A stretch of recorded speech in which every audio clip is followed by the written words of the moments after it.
शिवसेना उद्धव बाळासाहेब ठाकरे पक्षाचे माजी आमदार राजन साळवी यांनी आता शिवसेना शिंदे गटात प्रवेश केलाय। मात्र यानंतर चर्चा सुरू झाली आहे ती एकनाथ शिंदेंच्या मुत्सद्देगिरीची। कारण राजन साळवींच्या प्रवेशानं एकनाथ शिंदे यांनी एका दगडात 3 पक्षी मारल्याचं बोललं जातंय। आम्ही असं का म्हणतोय पाहूयात हा रिपोर्ट।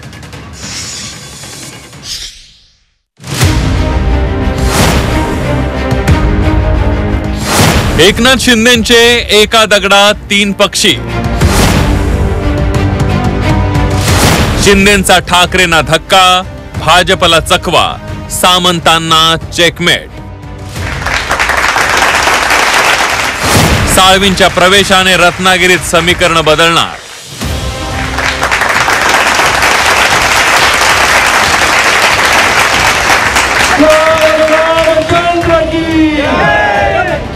ठाकरेंच्या शिवसेनेचे माजी आमदार राजन साळवी यांच्या हातात धनुष्यबाण देत एकनाथ शिंदे यांनी शिवसेनेत त्यांचं स्वागत केलं। उद्धव ठाकरेंची कधीही साथ सोडणार नाही असं सांगणाऱ्या राजन साळवींनी निष्ठेची मशाल बाजूला ठेवून शिवसेनेचा धनुष्यबाण हाती घेतला। शिवसेना सोडण्यासाठी विनायक राऊत कारणीभूत असल्याचा आरोपही त्यांनी केला। परंतु त्या निवडणुकीच्या ह्याच्यामध्ये शिवसेने त्यांना आम्ही मोठं केलं। सिंधुदुर्ग जिल्ह्यामध्ये विनायक राऊतला आम्हा सर्व मंडळींनी मतदान करून एकदा दोनदा खासदार बनवलं। त्याच विनायक राऊतनी त्या निवडणुकीमध्ये त्यांचा जिल्हा प्रमुखांनी जिल्हा साहेबांच्या पदाधिकाऱ्यांनी त्यावेळेला भैयाचं काम केलं, भैयाचं कबूल केले। एकनाथ शिंदेंनी राजन साळवींना पक्षप्रवेश देताना डायलॉगबाजी करत उद्धव ठाकरेंना शाल जोडीतले लगावले।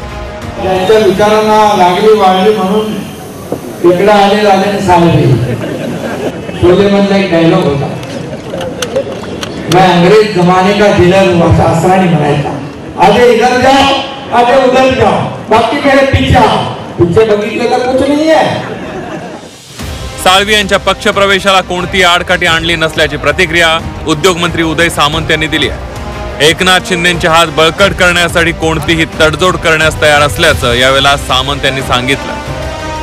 ज्या ज्या ठिकाणी शिंदे साहेबांची ताकद वाढणार असेल, ज्या ज्या ठिकाणी शिंदे साहेबांचे हात बळकट होणार असतील, तिथं कुठचंही कॉम्प्रोमाइज करायला उदय सामंत आणि किरण सामंत तयार आहेत। हे जाहीररित्या आज या ठिकाणी आपण कुठेही विकास कामामध्ये अन्याय होणार नाही, कारण शेवटी आपण कुटुंब म्हणून काम करतो आणि आपल्या कुटुंबाचे कुटुंब माननीय एकनाथ शिंदे साहेब आहेत। हा फक्त राजन साळवींचा पक्षप्रवेश वाटत असला तरी एकनाथ शिंदे यांनी या पक्षप्रवेशाच्या माध्यमातून एका दगडात 3 पक्षी मारल्याचं पाहायला मिळालं। कोकणातील माजी आमदार फोडत उद्धव ठाकरेंना धक्का दिला। राजन साळवी भाजपमध्ये जाण्याची चर्चा होती। राजन साळवींना शिवसेनेत घेत भाजपलाही धक्का दिला। राजन साळवींच्या शिवसेना प्रवेशानं रत्नागिरीत सामंत बंधूंना चेकमेट केलं। रत्नागिरीत उदय सामंत यांना पर्याय उभा करण्याचा प्रयत्न असल्याची चर्चा आहे। उदय सामंत आणि भाजपची जवळीक वाढल्यानं सामंतांना पर्याय उभा करण्याचा प्रयत्न करण्यात आल्याची चर्चा आहे।